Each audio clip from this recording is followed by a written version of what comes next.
Subscribe now and press the bell icon. Never miss an update. Hello everyone, welcome to the channel. आज हम पढ़ने वाले हैं active and passive voice. ये बहुत इंपॉर्टेंट कंसेप्ट है। 10 सवाल एसएससी स्टेनो में और 20 क्वेश्चन एसएससी सीजीएल और बाकी तो 1 2 4 तो प्री में आते रहते। एक्टिव, सबसे पहले एक बात मैं यहाँ समझाता हूँ। सेंटेंस होता क्या है, पहले एक सेंटेंस समझ लेते हैं। सेंटेंस क्या होता है? सेंटेंस होता है सब्जेक्ट, वर्ब और उसके बाद ऑब्जेक्ट। अगर ये सब्जेक्ट इस वर्ब को करने वाला है तो एक्टिव, ठीक है, डूअर है तो, और ये सब्जेक्ट इस वर्ब को करने वाला नहीं है तो पैसिव। जैसे कि अगर हम एक सेंटेंस ले, ही प्लेज फुटबॉल, तो प्ले करने का काम करता है ही जो है ये प्ले करने का काम करता है, यानी कि सब्जेक्ट ही इस वर्ब को करने वाला है तो एक्टिव। और इसी को अगर इस तरह से लिखा जाए, football is played by him, तो इस जो प्ले है ये वर्ब जो है हेल्पिंग वर्ब के बाद, तो इस वर्ब को करने वाला ये सब्जेक्ट, यानी कि फुटबॉल प्ले करने वाला नहीं, प्ले करने वाला कोई और है, तो ये नहीं है, डूअर नहीं है। तो सब्जेक्ट अगर डूअर हो, ठीक है, डूअर हो तो एक्टिव, और सब्जेक्ट अगर डूअर ना हो, ठीक है, सब्जेक्ट डूअर ना हो तो पैसिव वॉइस का, सब्जेक्ट डूअर ना हो तो पैसिव वॉइस। सिंपल सी बस इतनी बात समझनी है। अब इसकी एग्ज़ाम में किस तरह से इसका हमें ज़रूरत पड़ेगी, सीधा सीधा हमने देखना है। अगर हमारे पास सीधा सीधा बी मतलब is are am, was were, इनके बाद अगर वर्ब थर्ड फॉर्म में तो ये पैसिव वॉइस होगी। अब किसकी होगी? इज़ आर एम के बाद अगर वर्ब थर्ड फॉर्म में तो प्रेजेंट इंडेफिनिट की, वॉज वर के बाद वर्ब थर्ड फॉर्म में तो पास्ट इंडेफिनिट की। इसी तरह से अगर इज़ आर एम यानी कि बी फॉर्म में यहाँ लिख देता हूँ, बी के बाद अगर being, BEING being plus verb third form में, तो ये कॉन्टीन्यूस सेंट, प्रेजेंट कॉन्टीन्यूस और past continuous. Is are am के साथ प्रेजेंट कॉन्टीन्यूस, वॉज वर के साथ पास्ट कॉन्टीन्यूस। और अगर हमारे पास हैज़, हैव और हैड, इनके बाद अगर बीन है और बीन के बाद वर्ब थर्ड फॉर्म में, तो ये पैसिव वॉइस होगा। ये वाला होगा हमारा प्रेजेंट परफेक्ट का, ये पैसिव वॉइस होगा हमारा पास्ट परफेक्ट का। अब इससे अगला कंसेप्ट, अगर हमारे पास दे रखा है मॉडल। मॉडल होता क्या है, पहले मॉडल समझा देता हूँ। इज़ आर मॉडल होता है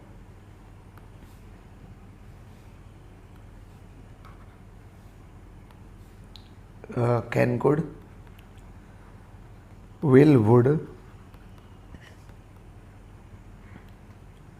shall, should, may, might,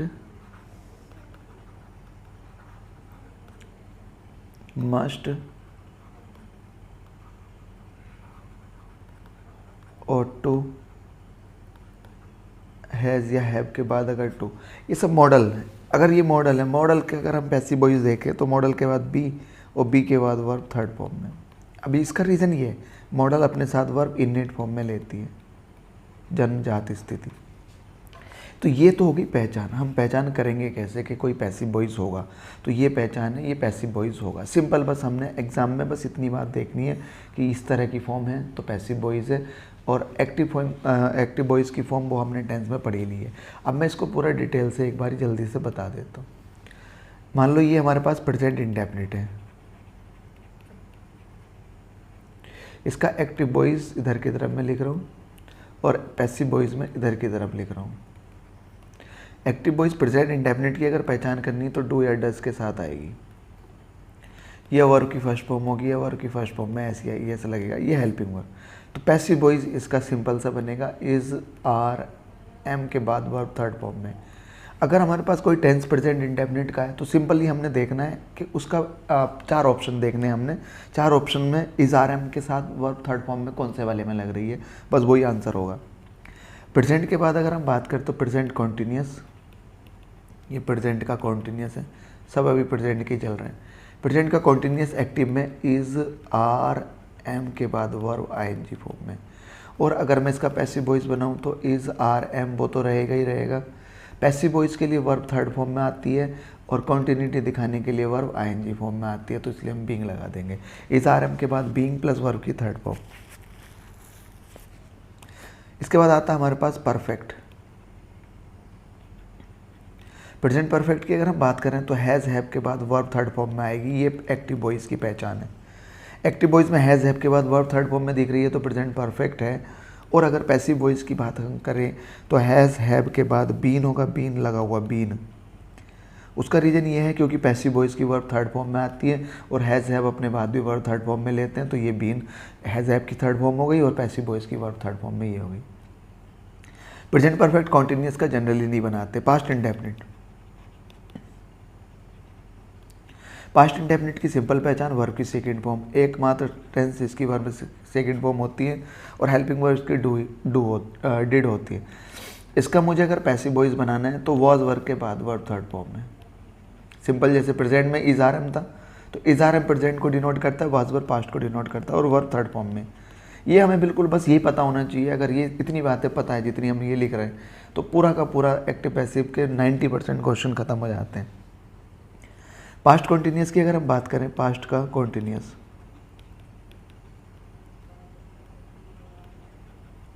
past का कॉन्टिन्यूस वॉज वर्ब के बाद वर्ब थर्ड फॉर्म में, आईएनजी फॉर्म में, क्योंकि कॉन्टिन्यूटी दिखाते हैं वॉज वर्ब के बाद। पास्ट कॉन्टिन्यूस में वॉज वर्ब के बाद वर्ब आईएनजी फॉर्म में कॉन्टिन्यूटी दिखानी। इसके पैसिव वॉइस की अगर हम बात करें तो वॉज वर्ब, पैसिव वॉइस की वर्ब थर्ड फॉर्म में ये है, लेकिन हमें कॉन्टिन्यूटी भी दिखानी है तो बीइंग आईएनजी फॉर्म में। कॉन्टिन्यूटी दिखाने, कॉन्टिन्यूटी मतलब इनकम्प्लीट काम दिखाना है तो वर्ब आईएनजी फॉर्म में, जारी है। पास्ट का परफेक्ट, पास्ट के परफेक्ट की बात करें तो हैड, पास्ट हैड होता है और वर्ब थर्ड फॉर्म में। हैज़ हैव हैड के बाद वर्ब थर्ड फॉर्म में ही होती है, लेकिन मुझे इसका अगर पैसिव वॉइस चाहिए तो हैड तो रहेगा ही रहेगा वर्ब थर्ड फॉर्म में पैसिव वॉइस की, और तुम्हें हैड के बाद भी वर्ब थर्ड फॉर्म में देनी होती है तो इसलिए बीन लगाते हैं। पास्ट का परफेक्ट हो गया। उसके बाद बात करें फ्यूचर की, फ्यूचर का इंडेफिनिट।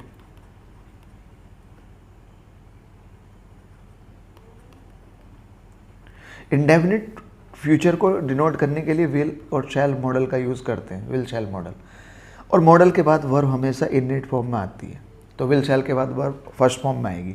इननेट फॉर्म बोले तो इसमें एस या ईएस या ईडी या आईएनजी कुछ नहीं लगेगा। इसका पैसिव विल शैल फ्यूचर के लिए, वर्ब की थर्ड फॉर्म पैसिव वॉइस के लिए, लेकिन इनके बाद तो वर्ब इननेट फॉर्म में आती है तो एक देंगे अपनी तरफ से बी इननेट फॉर्म होती है।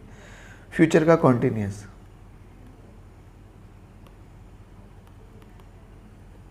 फ्यूचर का कॉन्टिन्यूस होता है विल शैल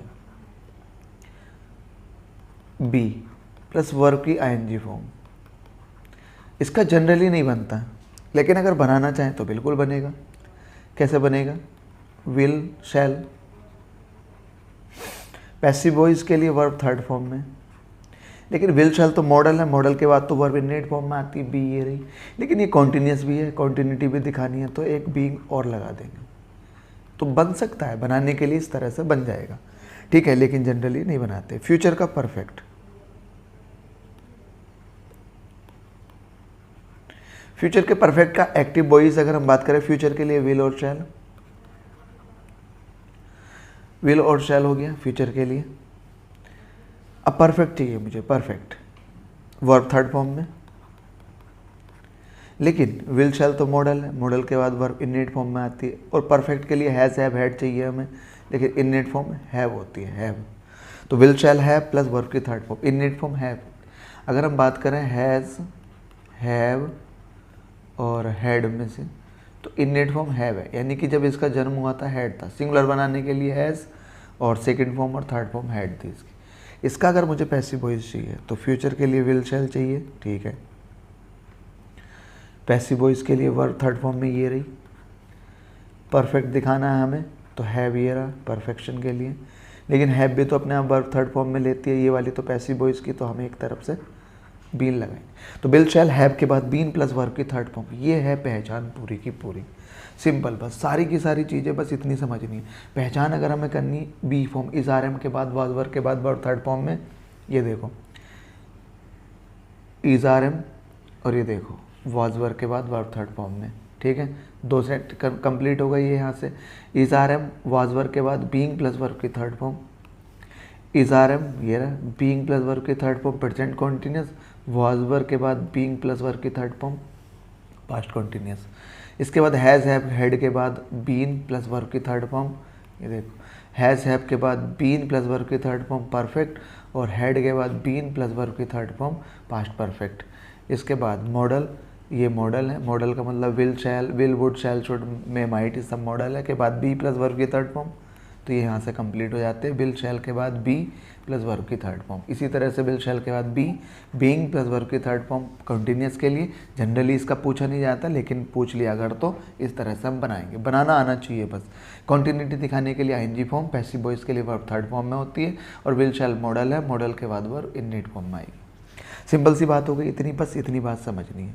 अब एक और बात क्या है, अगर सब्जेक्ट है हमारे पास प्लस वर्ब है, ये है हमारे पास, और ऑब्जेक्ट, जो ऑब्जेक्ट है वो सब्जेक्ट बनेगा एक्टिव में और पैसिव, प्लस उसके बाद हेल्पिंग वर्ब जो भी होगी, और उसके बाद वर्ब थर्ड फॉर्म में पैसिव वॉइस के लिए, और जो ये सब्जेक्ट है ये बाय लग के प्लस उसके बाद ऑब्जेक्ट बन जाता है।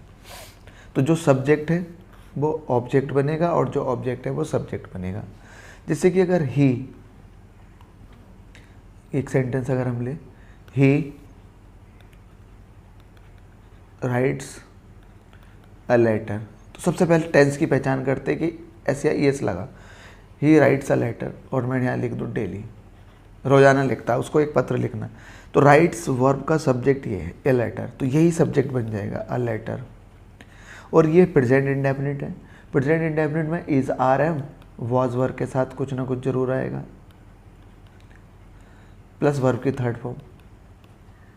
अब इज ए लेटर के साथ आर तो आएगा नहीं, ए लेटर के साथ एम नहीं आएगा, तो इज आएगा, अ लेटर इज, और ये वर्ब थर्ड फॉर्म है, और वर्ब है राइट, राइट की थर्ड फॉर्म रिटर्न, और उसके बाद बाय, और ही का हिम हो जाएगा, ऑब्जेक्टिव फॉर्म चाहिए, और प्लस उसके बाद डेली। सिंपल सी इतनी बात है। तो जो सब्जेक्ट है वो ऑब्जेक्ट बनेगा, और जो ऑब्जेक्ट है सब्जेक्ट बनेगा। Helping verb, verb, main verb सब देखते हैं अभी। ये हमारे पास कुछ क्वेश्चन है, जल्दी जल्दी से इनकी प्रैक्टिस करते हैं। ही प्लेज, जैसे ही मैंने देखा ये वर्ब की फर्स्ट फॉर्म में ऐसे ई एस लगा हुआ है, प्रेजेंट कॉन्टिन्यूस है, ये इसका ऑब्जेक्ट हो गया। अगर ये इसका ऑब्जेक्ट है तो ये सब्जेक्ट बनेगा फुटबॉल।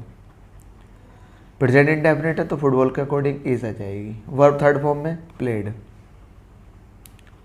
बाई और ही का हिम हो जाएगा ऑब्जेक्ट, और everyday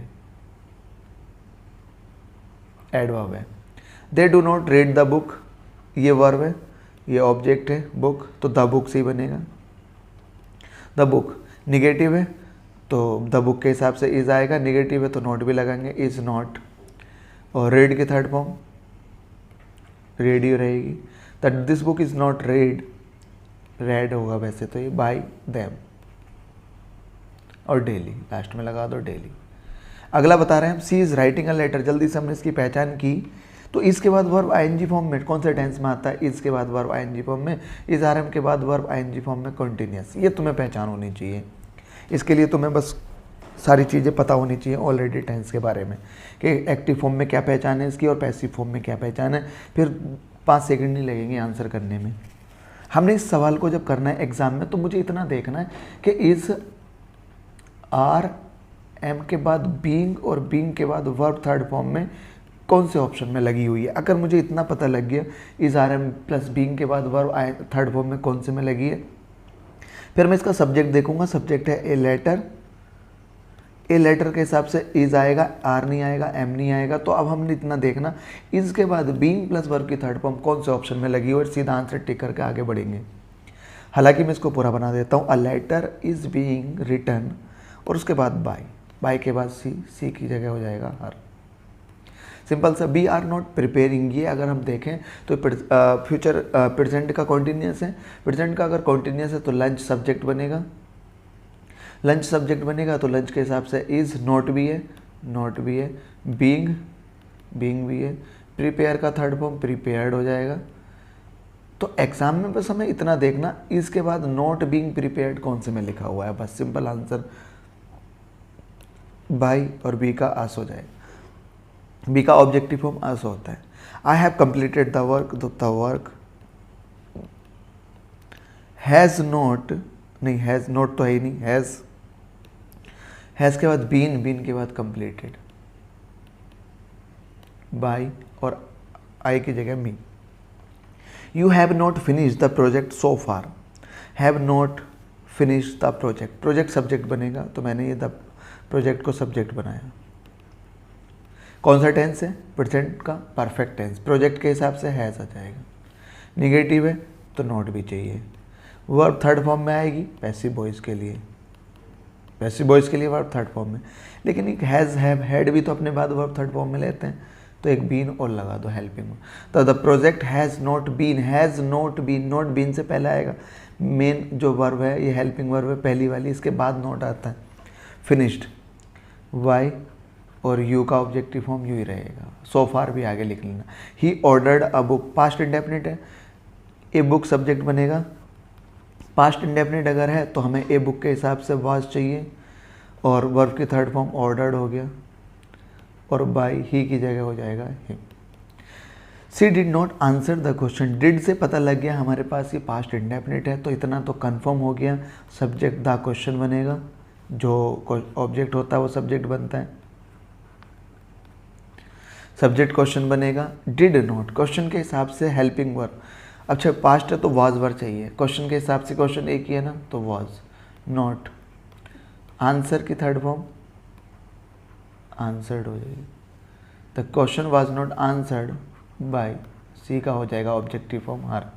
the women was cutting the cloth, तो द क्लॉथ से सब्जेक्ट बनेगा, वॉज सेम रहेगा, और वर्ब की थर्ड फॉर्म पैसिव की, लेकिन ये तो कॉन्टिन्यूस टेंस है, कॉन्टिन्यूटी दिखानी है तो बीइंग और लगाओ। तो the cloth was being cut by the women.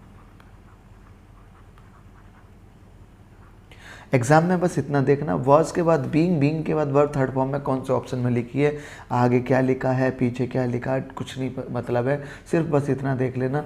Was के बाद बीइंग प्लस वर्ब की थर्ड फॉर्म, यानी कि कट कहाँ लिखा हुआ है, सीधा आंसर हो जाएगा। सीमा 90% क्वेश्चन इसी कंसेप्ट पे बेस्ड होंगे, 90%। 10% ऐसे हैं जिसमें थोड़ा सा दिमाग लगाना पड़ेगा। सीमा हैड टेकन द बुक्स, तो द बुक्स हैड है past perfect, had. Taken verb की थर्ड फॉर्म पैसिव के लिए, लेकिन हैड अपने बाद भी वर्ब थर्ड फॉर्म में लेता है, तो been. The book had been taken और बाय सीमा। सिंपल होगी इतनी बात। आगे कुछ और क्वेश्चन देखते हैं। राजू विल हेल्प ऊषा, तो ऊषा सब्जेक्ट बनेगा, पैसिव वॉइस विल का है तो विल आएगा, विल। हेल्प की थर्ड फॉर्म हेल्प्ड हो जाएगी पैसिव वॉइस के लिए, लेकिन विल शैल तो अपने बाद वर्ब मॉडल फॉर्म में लेते हैं तो बी लगेगा, तो ओशा विल बी हेल्प्ड बाय, और राजू चाहो तो लिख दो बाद में, नहीं तो कोई बात नहीं। Madan can not drive the car, तो the car can not be drived, अब डायरेक्ट लिखो बस, ड्राइव्ड बाय मोहन, मदन, मोहन। आगे Mohan could not have help the poor, इसको जरा देखते जल्दी से। तो द पुअर, कुड नॉट तो सेम ही रहेगा, the poor could not have, क्योंकि कुड मॉडल है, मॉडल के बाद हैव चाहिए होगा। अब पैसिव बनेगा किसका? पैसिव बनेगा इसका, हैव के बाद बीन, और बीन के बाद वर्ब थर्ड फॉर्म में हेल्प्ड। तो the poor could not have, the poor could not have been helped by Mohan. The poor could not have been helped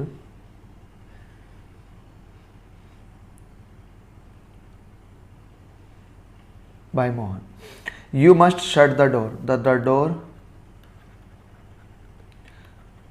must be, shirt का तीनों form shirt ही रहेगा, shirt by you.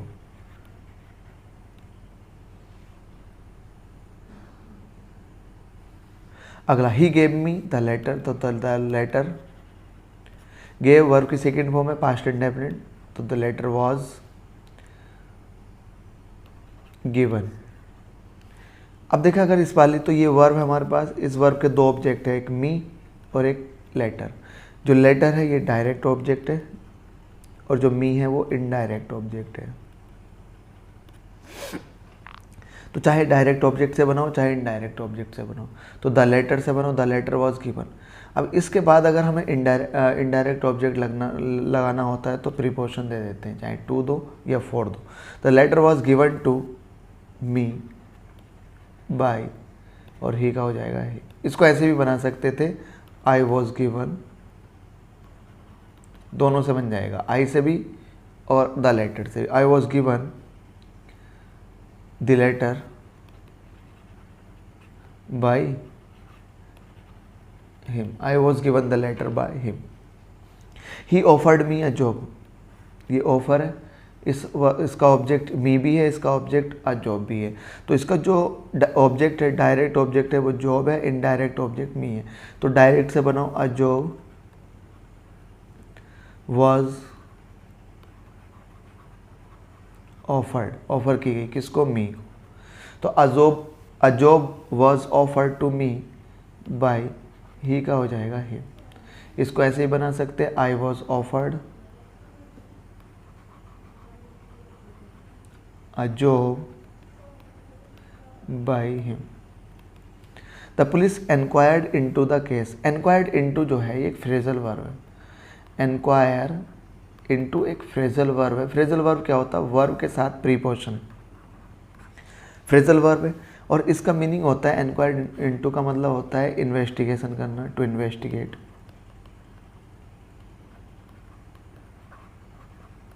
Investigate करना। तो ये पूरा का पूरा एक फ्रेजल वर्ब है।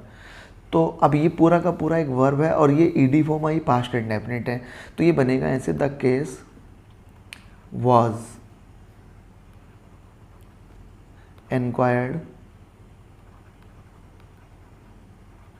Into by the police. तो एक प्रीपोजिशन ये है, एक प्रीपोजिशन ये है। तो ये प्रीपोजिशन जो है एक्चुअल में इसका एनक्वायर्ड इनटू की है।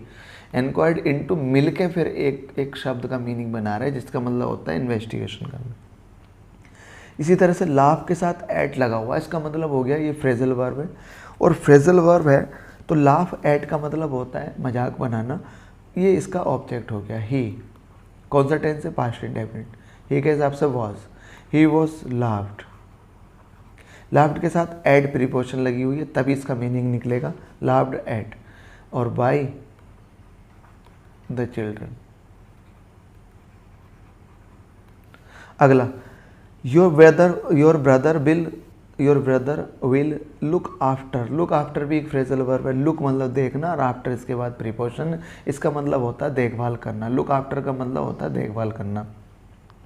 तो पूरा का पूरा एक मीनिंग दे रहा है ये। वर्ब के साथ प्रीपोजिशन अगर लगी होती है तो पूरा एक मीनिंग देता है। इसका ऑब्जेक्ट है यू, तो यू बनेगा यू। और विल का विल बी, और लुक का हो गया looked after by your brother. You will be looked after by your brother. ठीक है, आगे देखते कुछ और question. Does he follow the rules, ये हमारे इंटेरोगेटिव सेंटेंस हैं। इंटेरोगेटिव सेंटेंस भी कोई दिक्कत नहीं, बिल्कुल सेम ही बनेंगे। इंटेरोगेटिव है तो इंटेरोगेटिव, डज है तो या तो इज आएगा या आर आएगा या एम से शुरू होगा, वो डिपेंड करेगा सब्जेक्ट क्या। सब्जेक्ट बनेगा role, the role. The rules के अकॉर्डिंग एम हट गया, इज हट गया, आर से शुरू होगा, आर द रूल्स। उसके बाद वर्ब थर्ड फॉर्म में फॉलोड बाय, और ही का हिम हो जाएगा।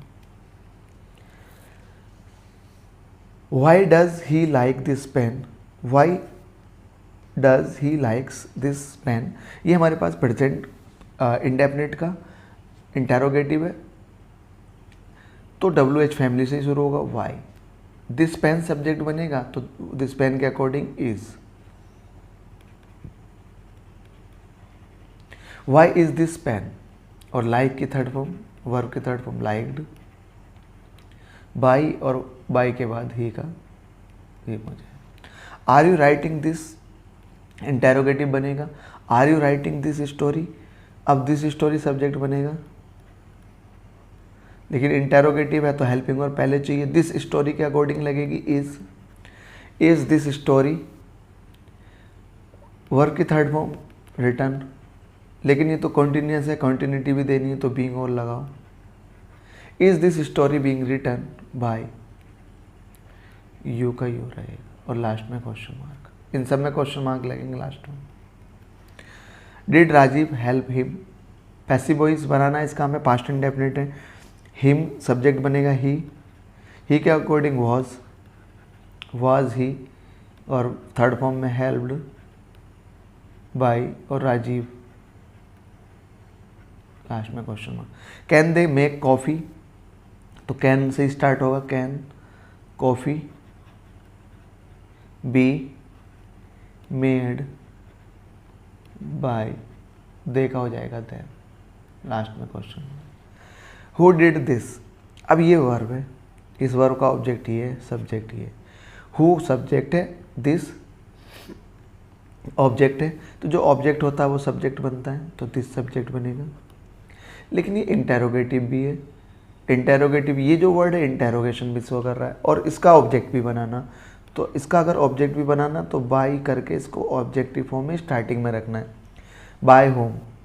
अब ये जो है ये वाक्य अगर हम देखें तो ये सेंटेंस हमारा पास्ट इंडेफिनिट का है, तो अगर ये सेंटेंस हमारा पास्ट इंडेफिनिट का है, ठीक है, तो बाय होम से हम इसको स्टार्ट करेंगे, बाय होम,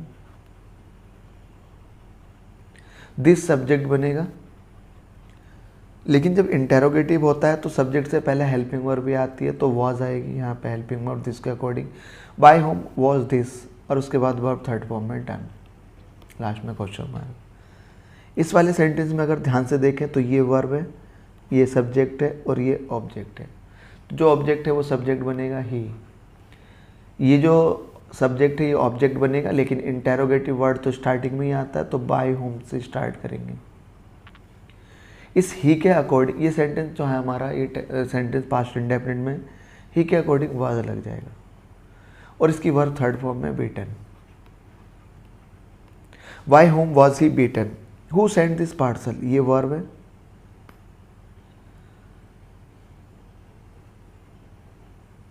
इसको जरा थोड़ा सही करें, वर्ब की थर्ड सेकंड फॉर्म लगाएं, sent, who sent this parcel. अब दिस पार्सल सब्जेक्ट है, दिस पार्सल सब्जेक्ट बनाओ भाई,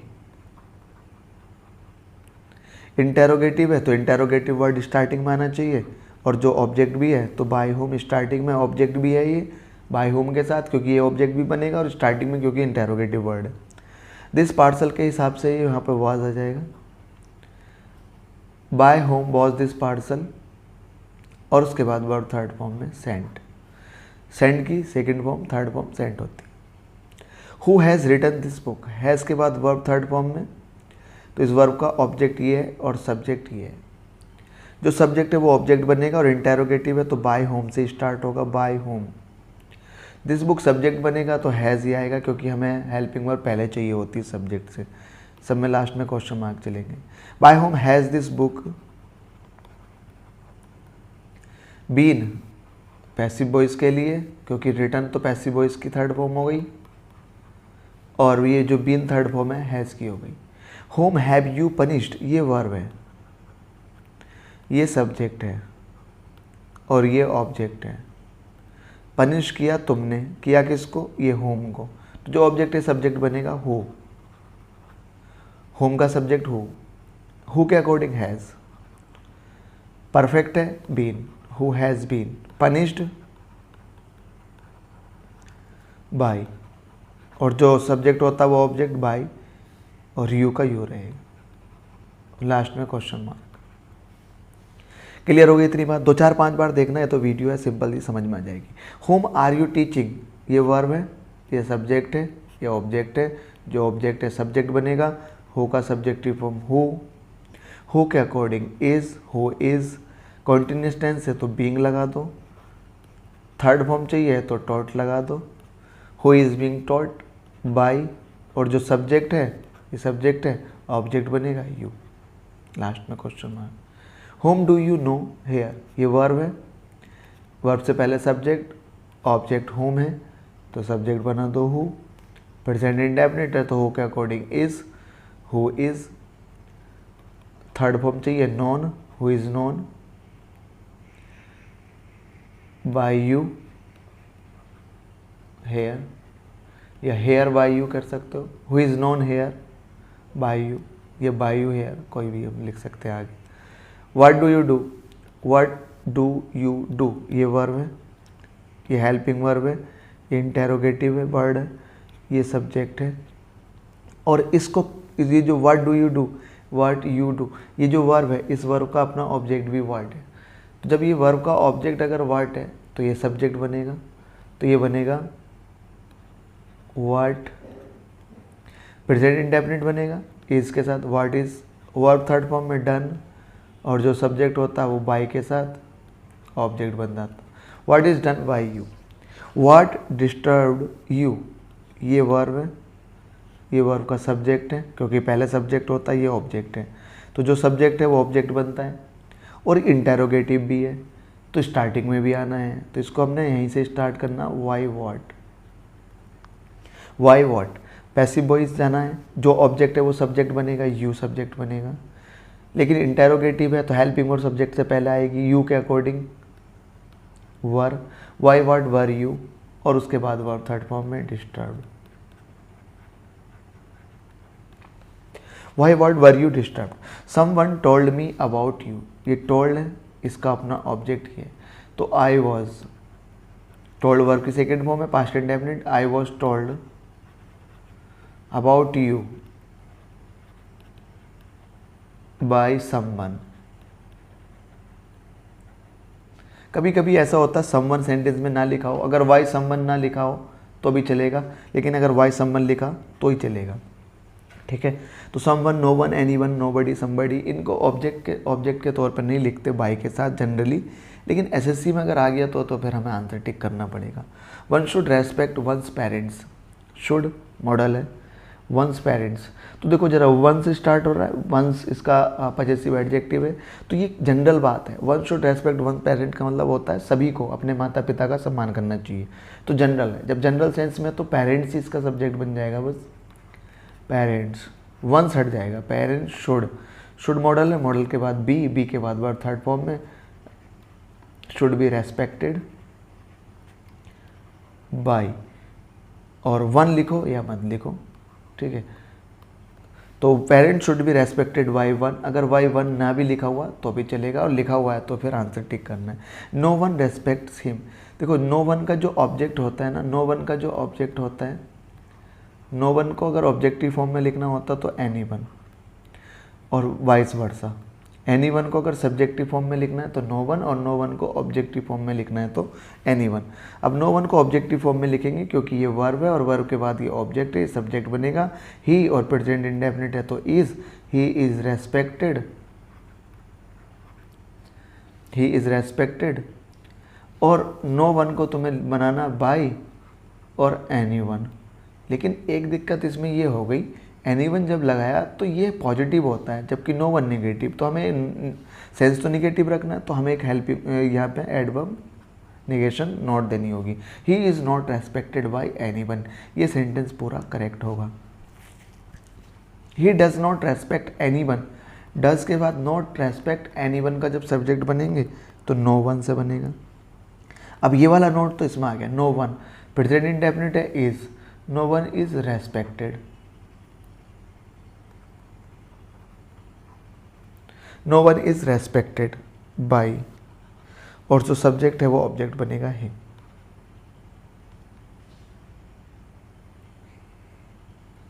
इतनी बात समझ में आ गई। तो नो वन जो सब्जेक्ट है हमारा, no one is respected by him, तो नो वन हमारा एनी वन को जब हम सब्जेक्टिव फॉर्म में लिखेंगे नो वन, और नोट है तो नोट इसमें आ ही गया नो वन में, इज और प्रेजेंट इंडेफिनिट है तो इज, इसके बाद रेस्पेक्टेड बाय, और उसके बाद ऑब्जेक्टिव फॉर्म हिम।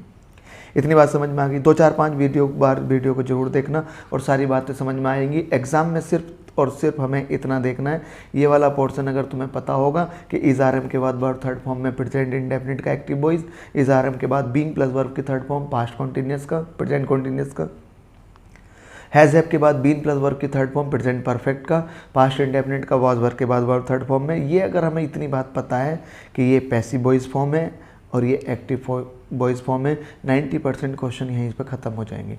हम करेंगे प्रैक्टिस इससे रिलेटेड जितने भी हैं, 5 सेकंड में हम इसका आंसर करेंगे, सिर्फ 5 सेकंड में, 2-3 सेकंड में, 2, 3, 5, 4 और 5 ये सेकंड है, क्योंकि कुछ में हमें थोड़ा सा टाइम लग जाएगा अगर बढ़ा दे रखा है तो उसने, ठीक है। तो इसी तरह से हमने करने 5-5 सेकंड में 10 क्वेश्चन है, 50 सेकंड में 50 सेकंड में हमारे 10 के 10 क्वेश्चन हो जाएंगे अगर हम बात करें एसएससी स्टेनो की, और लगभग 2 मिनट में अगर हम बात करें तो सीजीएल के मेंस की।